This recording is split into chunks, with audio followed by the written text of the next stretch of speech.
Friends, welcome to CGPSC ई ज्ञान। आज मैं आपको छत्तीसगढ़ के प्रमुख सैल समूह और मिट्टियों के बारे में बताऊंगी।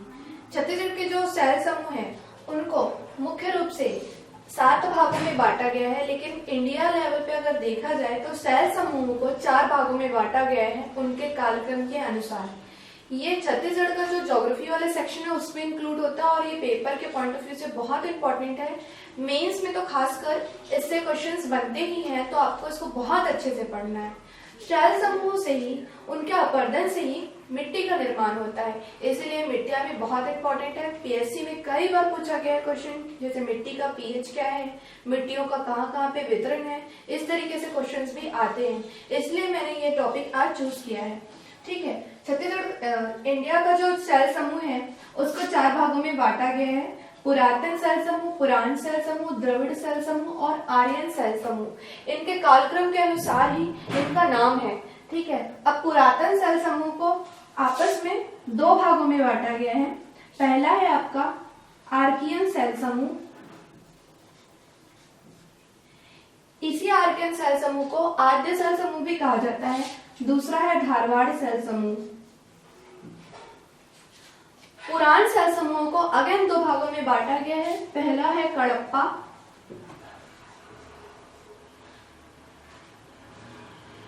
अगला है विंध्य सैल समूह। उसी प्रकार आर्यन सैल समूह को 3 भागों में बांटा गया है। पहला है गोंडवाना, दूसरा है डेक्कन ट्रैप और तीसरा है टर्शरी। तो इस तरीके से विभिन्न काल के हिसाब से भारत में सैल समूह को विभाजित किया गया है। पुरातन जो था वो सर्वाधिक पुराना जो सैल समूह है उसको कहा जाता है, मतलब सबसे पहले इन्हीं सैल समूहों का निर्माण हुआ। उसके पश्चात जब पुराणों का काल था उस समय कडप्पा और विंध्य सैल समूह का निर्माण हुआ। और छत्तीसगढ़ में फिलहाल तो द्रविड़ सैल समूह नहीं पाया जाता है, इसका कोई विस्तार नहीं है, तो इसको हम इंक्लूड नहीं कर रहे हैं। उसके बाद आता है आर्यन सैल समूह। आर्यन मतलब जब आर्यन लोग का यहाँ पे प्रारंभ हुआ, मतलब उनकी उत्पत्ति, उनका जो काल था, उसी समय इन सैल समूह का निर्माण हुआ, जिसमें थे गोंडवाना लैंड और डेक्कन ट्रैप और टर्सरी, इन तीनों का निर्माण हुआ। तो हम एक के बाद एक अब इन सभी को पढ़ेंगे। छत्तीसगढ़ में जो सैल समूह है उसको 7 भागों में बांटा गया है, जिसमें मुख्य रूप से आर्यन, धारवाड़, कडप्पा, विंध्य, गोंडवाना, डेक्कन ट्रैप, इसके अलावा लेटेराइट,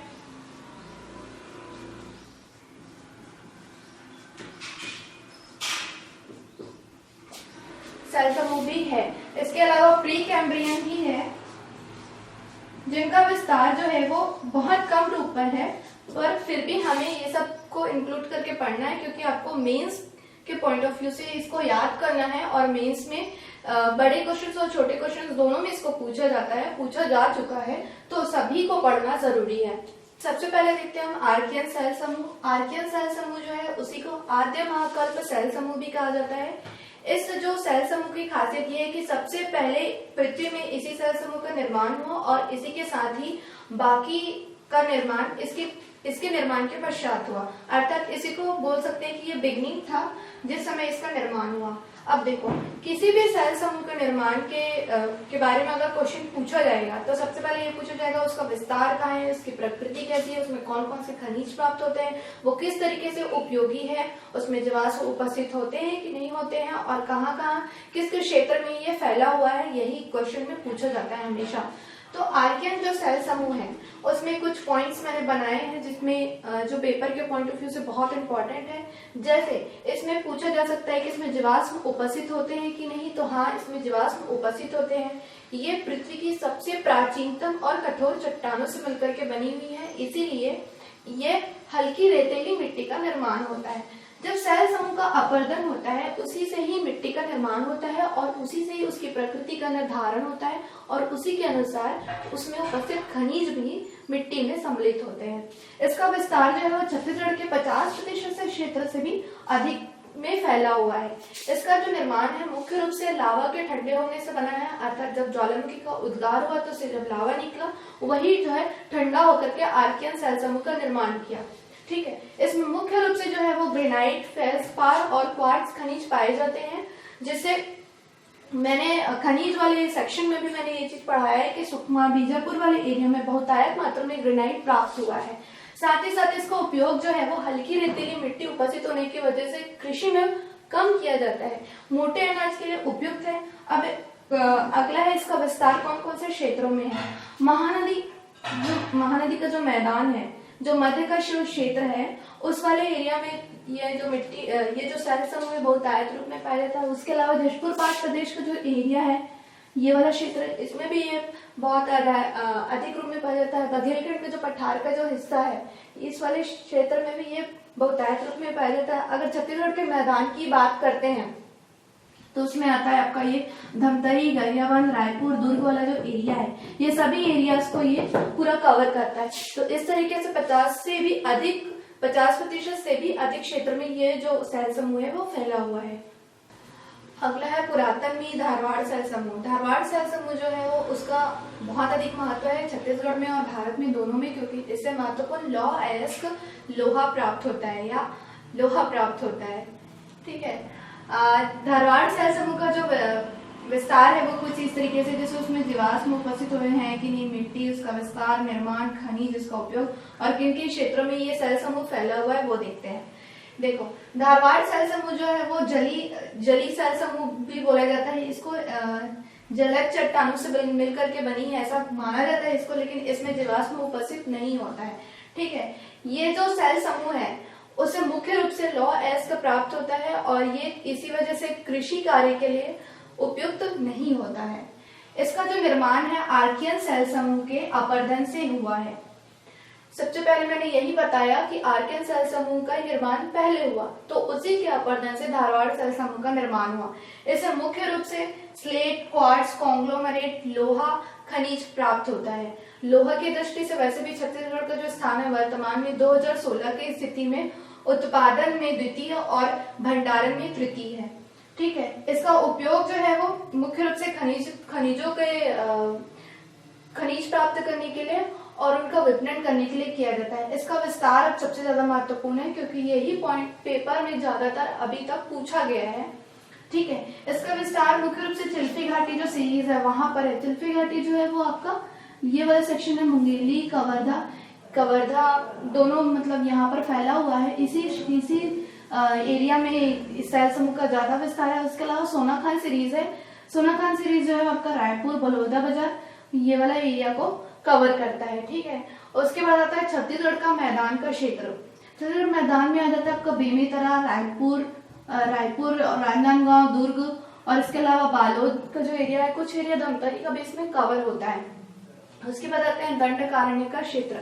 दंडकारण्य में ये वाला जो दंतेवाड़ा जो क्षेत्र है वहां पर बैलाडीला की पहाड़ियां हैं जहां से मुख्य रूप से लोहे का भंडारण है यहाँ पर और उसी से उसको लोहे को निकाला जा रहा है और इसका यूज किया जा रहा है। ठीक है। तो इस क्षेत्र में तो बहुत ज्यादा बहुतायत मात्रा में लौह अयस्क प्राप्त हुआ है। इसका क्षेत्र दंडकारण्य में कांकेर में भी है, कोंडागांव में भी है, नारायणपुर का भी कुछ क्षेत्र है और दंतेवाड़ा मुख्य रूप से सम्मिलित है। तो इस तरीके से एक चीज और है कि ऐसा कहा जाता है, ऐसा मतलब प्राप्त हुआ है, हमें जानकारी मिली है कि छत्तीसगढ़ का जो वो है मतलब जो इसका जो बॉर्डर वाला जो एरिया है वो मुख्य रूप से धारवाड़ शहर समूह से ही निर्मित हुआ है। अगला हम देखते हैं कडप्पा शहर समूह। कडप्पा शहर समूह जो है वो छत्तीसगढ़ के लिए तो बहुत ज्यादा इंपॉर्टेंट है क्योंकि कडप्पा शहर समूह का विस्तार जो मध्य वाला जो क्षेत्र है छत्तीसगढ़ का मैदान उसी में है। जो महानदी बहती है उसी वाले क्षेत्र में इसका विस्तार है और मुख्य रूप से इसे चूना पत्थर प्राप्त होता है जो कृषि के लिए बहुत अधिक आवश्यक है और इसका बहुत ज्यादा इम्पोर्टेंस है। ठीक है। देखो, हमने अभी पढ़ लिया आर्कियन, धारवाड़, कडप्पा।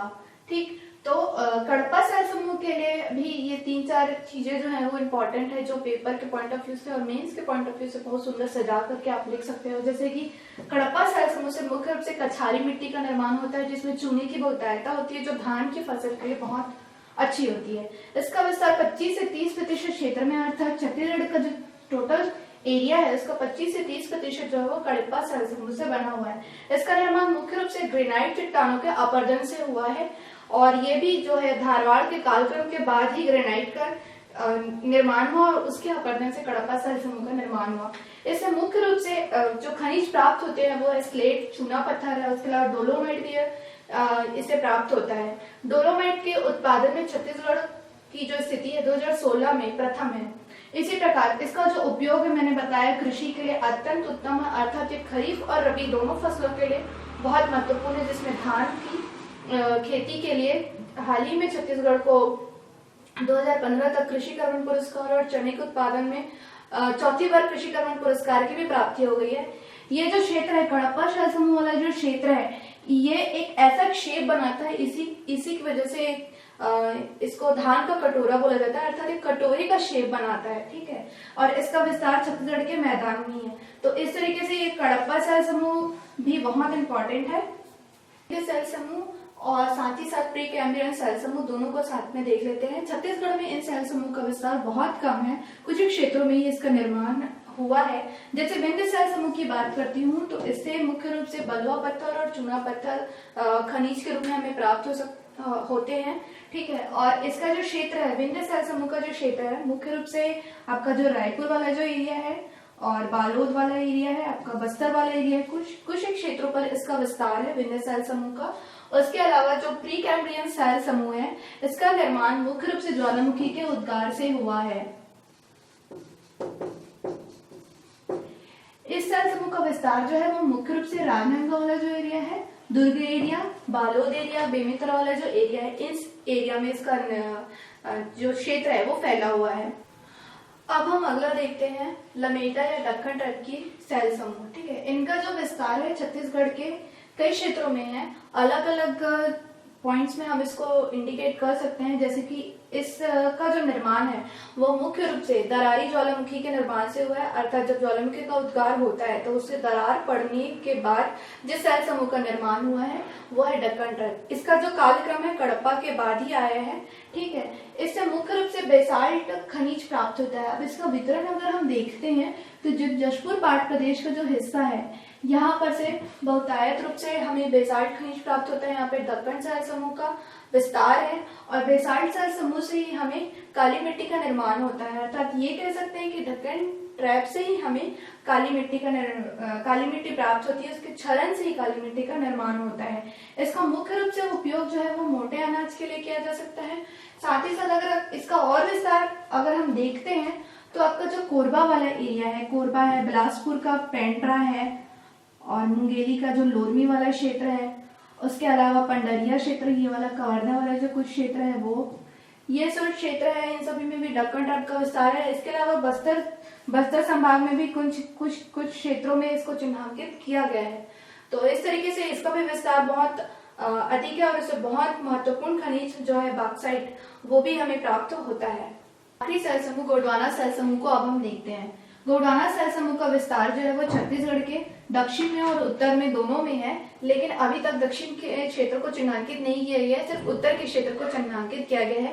दक्षिण में मुख्य रूप से धारवाड़ स्थल समूह की बहुतायता है, ठीक है, लेकिन गोंडवाना स्थल समूह से लौह अयस्क और कोयला दोनों ही प्राप्त किया जाता है, ठीक है। गोंडवाना स्थल समूह का जो निर्माण है मुख्य रूप से गोंडवाना स्थल समूह का जो निर्माण है आपके जो कडप्पा स्थल समूह और डेक्कन ट्रैप के बाद ही इसका निर्माण हुआ है, अर्थात इसका जो काल था, निर्माण का जो काल था सबसे अंतिम है। इस स्थल समूह का निर्माण मुख्य रूप से नदियों के अवसादों से हुआ है। इसमें जीवाश्म की उपस्थिति होती है और इससे मुख्य रूप से कोयला प्राप्त होता है, ठीक है। कोयला जो है वो एक बहुत महत्वपूर्ण खनिज है या अयस्क बोला जा सकता है, ठीक है। इसका जो मुख्य रूप से विस्तार देख लेते हैं, इसको 3 भागों में बांटा गया है। इसके विस्तार को ऊपरी गोंडवाना, निचली गोंडवाना और मध्य गोंडवाना, जिसमें ऊपरी और निचली गोंडवाना का ही विस्तार छत्तीसगढ़ में है, मध्य गोंडवाना का विस्तार नहीं है। इसका जो प्रतिशत के अकॉर्डिंग अगर देखा जाए तो 17% का विस्तार है छत्तीसगढ़ में। इसका मुख्य रूप से उपयोग वही ईंधन प्राप्त करने के लिए हम कोयले का जो मुख्य रूप से उपयोग ताप विद्युत संयंत्र में किया जाता है। तो इस तरीके से बोल सकते हैं कि इससे हमें बहुत ही महत्वपूर्ण अयस्क प्राप्त हुआ है। इसका विस्तार को अगर चिन्हांकित करती हूँ तो ऊपरी गोंडवाना का जो क्षेत्र है वो आपका आ जाता है बैकुंठपुर और ये वाला जो हो गया सूरजपुर, विश्रामपुर, ठीक है। और अगर निचली गोंडवाना की बात करती हूँ तो इस तरफ जो बिलासपुर का कुछ एरिया है, पेंड्रा वाला जो एरिया है, उस क्षेत्र में पाया जाता है। स्पेशली जो कोरिया है, कोरिया जो जिला है वो, सरगुजा जो जिला है वो, उसके अलावा धर्मजयगढ़ जो रायगढ़ में है, रायगढ़ का जो क्षेत्र है, इन सभी क्षेत्रों में गोंडवाना सहर समूह का विस्तार है। ठीक है, और इसके अलावा क्या बच गया, इसका निर्माण मैंने मिट्टी जो मैं बताया, मटासी मिट्टी या लाल पीली मिट्टी इसका निर्माण करती है। इसके अपरदन से लाल पीली मिट्टी का निर्माण होता है। ठीक है, तो इस तरीके से गोंडवाना सहर समूह जो है वो भी बहुत इंपॉर्टेंट है पेपर के पॉइंट ऑफ व्यू से। सेल समूह के पश्चात अब हम मिट्टियों के बारे में पढ़ते हैं। छत्तीसगढ़ में अनेक प्रकार की मिट्टियां पाई जाती है, जिनके अनेक स्थानीय नाम प्रचलित है। छत्तीसगढ़ में मुख्य रूप से लाल पीली मिट्टी, लाल रेतीली मिट्टी, लैटराइट मिट्टी, काली मिट्टी और लाल दोमट मिट्टियां पाई जाती है। अर्थात मिट्टियों को 5 भागों में बांटा गया है। मिट्टियों का क्या महत्व है ये तो हम शब्दों से बयान नहीं कर सकते हैं, लेकिन वृक्षों के लिए बहुत अधिक जरूरत है इसकी। और जिस तरीके से एक कहावत भी कहा गया है कि हम मिट्टी से ही पैदा हुए हैं और मिट्टी में ही मिल जाएंगे, तो इसका हमारी लाइफ में बहुत ज्यादा इम्पोर्टेंस है। ठीक है, तो एक के बाद एक हम सभी मिट्टियों को पढ़ते हैं और किस तरीके से उनका वितरण है वो सब देखते हैं। सबसे पहले देखते हैं हम लाल पीली मिट्टी।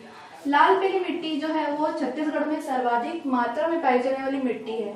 छत्तीसगढ़ जो है वो प्रायद्वीपीय पठार का हिस्सा है और प्रायद्वीपीय भाग में मुख्य रूप से लाल पीली मिट्टी का ही विस्तार है। इसी वजह से छत्तीसगढ़ में भी लाल पीली मिट्टियां अधिक मात्रा में पाई जाती है। 50 से 60% का क्षेत्र जो है वो लाल पीली मिट्टियों से ही घिरा हुआ है। इसका क्षेत्र का अगर विस्तार देखते हैं तो रायपुर संभाग, बिलासपुर संभाग और सरगुजा संभाग, इन सभी संभागों में इसका मुख्य रूप से विस्तार पाया जाता है। ठीक है, इसकी प्रकृति जो रहती है वो अम्लीय और क्षारीय दोनों होती है, लेकिन ये कम उपजाऊ होती है, लेकिन धान की फसल के लिए बहुत अच्छी होती है। अगर इसमें मुख्य फसलों की उत्पादन क्षमता को देखा जाए तो धान आता है, अलसी आता है, उसके अलावा मैंने मेंशन किया है, देखो तिल है, ज्वार है, मक्का है, ये सभी जो फसलें हैं इस मिट्टी में आसानी से उग जाती है और इसका प्रोडक्शन भी काफी अच्छा होता है। लाल पीली मिट्टी जो है इसको मटासी मिट्टी भी कहा जाता है और लाल पीली मिट्टी दोनों ही कहा जाता है। तो कई बार एग्जाम में पूछ दिया जाता है कि स्थानीय नाम बताइए, और या फिर ऑप्शन में दे दिया जाता है कि लाल पीली मिट्टी का स्थानीय नाम क्या है। तो इस तरीके से मिट्टियों से रिलेटेड क्वेश्चंस पूछे जाते हैं, चाहे आप व्यापम का पेपर दो, चाहे आप पीएससी का पेपर दो, मिट्टियों से रिलेटेड क्वेश्चंस आते ही हैं और मेंस में तो खासकर इससे क्वेश्चंस बनते ही हैं। मिट्टी जो है वो कुछ चीजों से मिलकर के बनी रहती है, जैसे उसमें मुख्य रूप से खनिज कौन कौन से पाए जाते हैं, उसमें ह्यूमस की अधिकता कितनी है,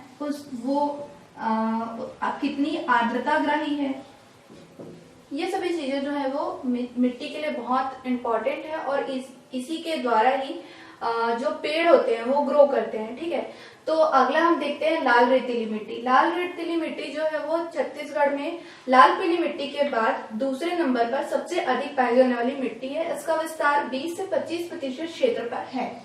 इस मिट्टी की जो प्रकृति है वो अम्लीय प्रकृति है और ये जो मिट्टी है मुख्य रूप से ग्रेनाइट और नीच चट्टानों के क्षरण से प्राप्त होती है। इसका विस्तार जो है वो दंडकारण्य क्षेत्र में अधिक है, बहुतायत रूप में है। इसी वजह से इस क्षेत्र से हमें लौह अयस्क की प्राप्ति होती है, अर्थात लाल रेतीली मिट्टी जिस क्षेत्र में पाई जाती है उसी क्षेत्र में लौह अयस्क की प्राप्ति होती है और इसी वजह से इसमें लौह अयस्क की अधिकता होती है। ठीक है, साथ ही साथ इसमें पोटास और ह्यूमस की कमी होती है, इसी वजह से ये खेती के लिए या कृषि के लिए जो रहती है उतनी अधिक महत्वपूर्ण नहीं होती है। जो मिट्टी है उसके बारे में एक चीज और बताती हूँ, जब मिट्टी का पीएच 7 to 8.5 रहता है, मतलब इन दोनों के जब बीच में रहता है तो ये सर्वाधिक उत्तम होती है। किसी भी मृदा की जो स्थिति के बारे में अगर हम पढ़ते हैं तो उसके पीएच फैक्टर को सबसे ज्यादा फोकस किया जाता है, क्योंकि पीएच ही निर्धारित करता है कि उस मिट्टी में किस प्रकार के जो वृक्ष या पौधे जो है वो रोपित किए जाएंगे और किस तरीके से वो वृद्धि करेंगे। कृषि के लिए सर्वाधिक उपयुक्त जो पीएच है वो 5 to 7.5 है। ठीक है, इसके बीच में अगर किसी भी मृदा का पीएच है तो वो सबसे अच्छा होता है वृक्षारोपण के लिए, किसी भी फसल को लगाने के लिए। लेकिन अगर 5 से इसका पीएच कम हो जाता है तो वो उस मृदा को टॉक्सिक बना देता है, जो हानिकारक होता है मृदा की स्थिति को। किसी भी मृदा को जानने से पहले उसके पीएच फैक्टर को जानना बहुत अधिक जरूरी है। पीएच फैक्टर जो रहता है उसमें अधिक अगर बात करें कि सबसे उपयुक्त मृदा कौन सी है, तो उसमें अगर उसका पीएच फैक्टर देखते हैं तो वो 5.5 से 7 के बीच होता है। ये जो बैक्टीरिया के सरवाइव करने के लिए सबसे बेहतर पीएच माना जाता है। और बैक्टीरिया क्या करता है, नाइट्रोजन को अच्छे से लेकर के पौधे की वृद्धि में मतलब उसकी सहायता करता है, पौधे को बड़ा करने में उसकी मदद करता है। अगर 5 से कम हो जाता है किसी भी मृदा का पीएच, तो वो उसको टॉक्सिक बना देता है और जिसमें जो मृदा रहती है वो मतलब हानिकारक हो जाती है, और अर्थात उसमें खनिजों की भी कमी हो जाती है और उसमें कोई भी जीव जो रहता है, कोई भी बैक्टीरिया जो रहता है वो सरवाइव नहीं कर पाता है। तो सबसे उपयुक्त होता है 5.5 से 7 पीएच का मृदा। अगला हम देखते हैं लैटराइट मिट्टी। लैटराइट मिट्टी का स्थानीय नाम जो है वो भाठा मिट्टी है।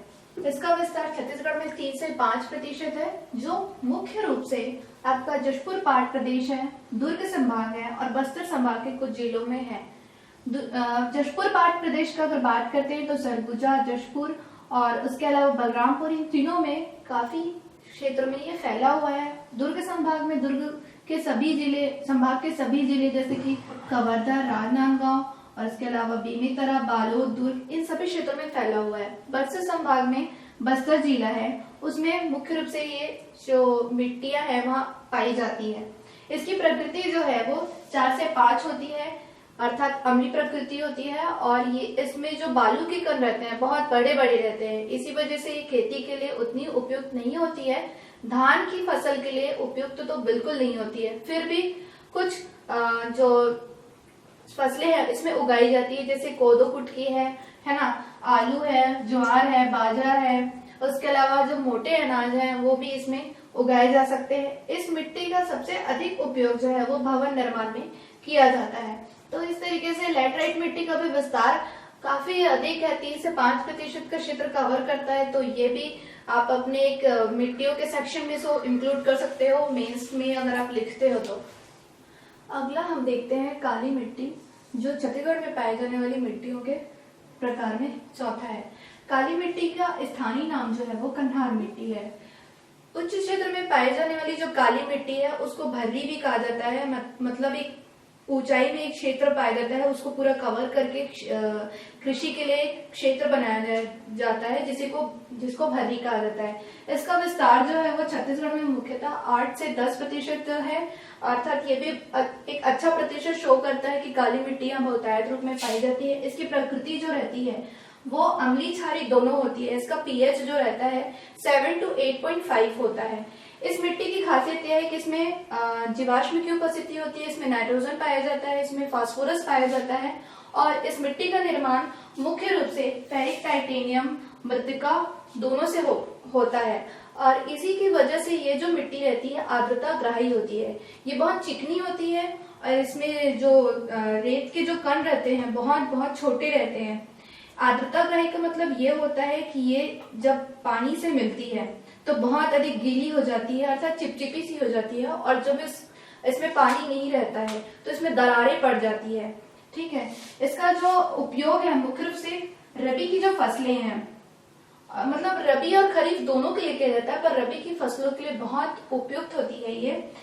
मुख्य रूप से जैसे देखा जाए तो चना, गेहूं, मूंगफली, कपास, दाल, इन सभी फसलों का इस मिट्टी से उत्पादन किया जाता है। इस मिट्टी का जो निर्माण है वो बेसाल्ट चट्टानों से हुआ है, बेसाल्ट चट्टानों के अपरदन से हुआ है।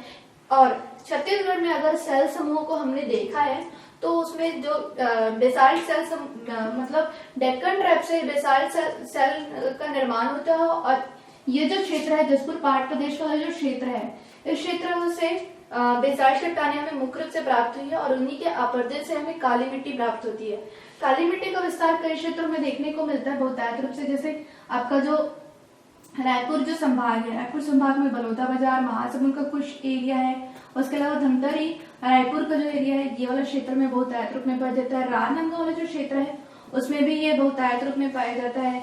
उसके अलावा ये जो बिलासपुर है, मुंगेली वाला जो एरिया है, इस क्षेत्र में भी काली मिट्टी का जो वितरण है बहुत अच्छा है। और और भी अन्य कई क्षेत्र है जिनमें हम काउंट कर सकते हैं, जैसे बस्तर संभाग का भी जो कुछ जो एरिया है वहां पर भी काली मिट्टी जो है वो बहुतायत रूप में पाई जाती है और इससे काफी अधिक प्रोडक्शन किया जा रहा है और कपास का भी अच्छा उत्पादन आजकल छत्तीसगढ़ में होने लगा है। ठीक है, तो इस तरीके से काली मिट्टी को अब हमने देख लिया। अब हम अगला देखते हैं हम लाल दोमट मिट्टी। लाल दोमट मिट्टी है, उसका निर्माण जो है वो आर्कियन और ग्रेनाइट चट्टानों के अपरदन से हुआ है, अर्थात इसी शैल समूह के क्षरण से इस मिट्टी का निर्माण हुआ है। इसका विस्तार जो है वो छत्तीसगढ़ के 10 से 15% क्षेत्र में और इसकी प्रकृति जो है वो लौह युक्त है, अर्थात इसमें लौह तत्व पाए जाते हैं। ठीक है, इस मिट्टी का जो विस्तार है वो मुख्य रूप से बस्तर संभाग का कुछ क्षेत्र जैसे बीजापुर और आपका बस्तर, दंतेवाड़ा, कांकेर और नारायणपुर, इस क्षेत्र में इस मिट्टी की बहुतायता पाई जाती है। ये जो मिट्टी रहती है वृक्षारोपण के लिए उपयुक्त होती है और कृषि कार्यों के लिए अनुपयुक्त होती है, अर्थात अगर हम कुछ फसल अगर इसमें उगाना चाहें तो उसमें मोटे अनाज, आलू, कोदो, कुटकी वगैरह हम उगा सकते हैं। ठीक है, आप प्रश्न में कई बार ये भी पूछा जाता है कि किस किस मिट्टी के मिश्रण से किस किस मिट्टी का निर्माण होता है, तो वो देखते हैं। कंधार मिट्टी और मरतासी मिट्टी, जब दोनों मिट्टी को मिलाया जाता है तो डोरसा मिट्टी का निर्माण होता है। ये एक स्थानीय मिट्टी का नाम है, अर्थात यहाँ पाई जाने वाली सिर्फ एक मिट्टी की एक प्रकार है, बोल सकते हैं। ठीक है, उसी के साथ जैसे लवणीय मिट्टी होती है और उसमें कोई जैव पदार्थ युक्त अगर कोई मिट्टी को मिला देते हैं तो उससे कछारी मिट्टी का निर्माण होता है। और इसी तरीके से जब भाटा मिट्टी या लैटराइट मिट्टी को टिकरा मिट्टी के साथ मिला दिया जाता है तो उससे पहाड़ी मिट्टी का निर्माण होता है। ठीक है, ये तो हो गया कि छत्तीसगढ़ में कितनी मिट्टियां पाई जाती है। इसी के साथ ही हम कुछ और चीजें देख लेते हैं, जैसे कि छत्तीसगढ़ सरकार के द्वारा अधिक से अधिक प्रोडक्शन को बढ़ावा देने के लिए और खेती को बढ़ावा देने के लिए, अपनी और आकर्षित करने के लिए मृदा स्वास्थ्य कार्ड योजना लाई गई। ये योजना एक्चुअली में केंद्र सरकार के द्वारा लाई गई थी 19 फरवरी 2015 को।